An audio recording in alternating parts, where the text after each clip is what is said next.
Yan guys, at ngayon po ay nagbalik po muli tayo sa ating pagbibigay sa inyo ng tips. Ito po ay very important kapag po tayo ay nag-upload ng short form video at long form video. Ayun guys, at umpisan na natin. Let's go!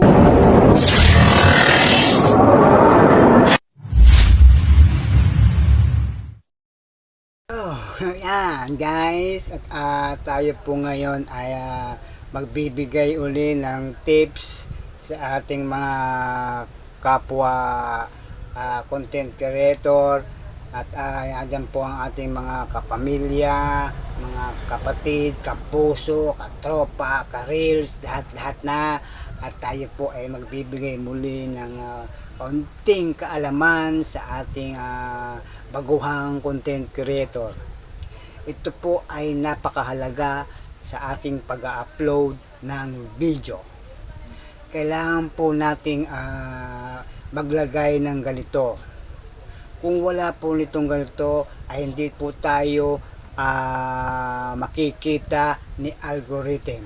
Hindi po maipapakalat ang ganitong video, long form video man yan o short form video man yan, ay kailangan ito ay kailangan sa ating pagbibideo ay kailangan lagi meron ito.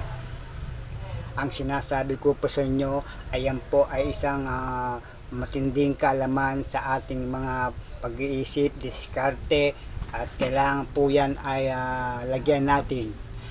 Ang aking pong sinasabi sa inyo ay yan pong hashtag na yan. Yan po ay napakalaga ng hashtag na yan. Sinasabi ko sa inyo, huwag kayong kakalimutan yung hashtag na yan.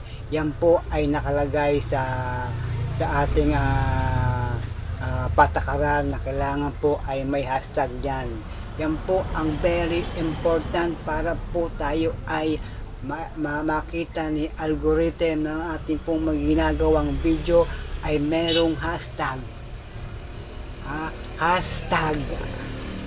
Yan po ay huwag niyong kakalimutan maglagay ng hashtag sa ating long form video man o short form video sa ating ginagawa. Huwag niyo pong kalilimutan, at ito po ang mahalaga. Huwag niyo pong habaan ang inyong paglalagay ng hashtag. Huwag niyo po yung habaan. Kailangan po mga 2 o 3 lamang po.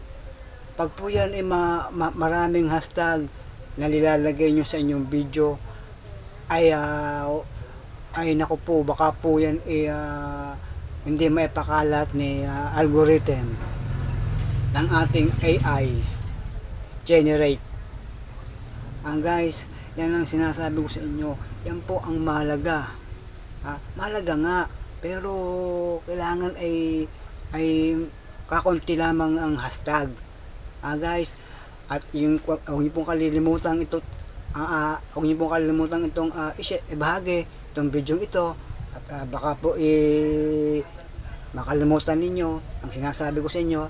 Yung hashtag yan ang importante. Okay guys, magandang hapon po muli, at inyong lingkod ay si Arnold Babasa, at ito po ang sasabi ko sa inyo, at God bless po, at bye.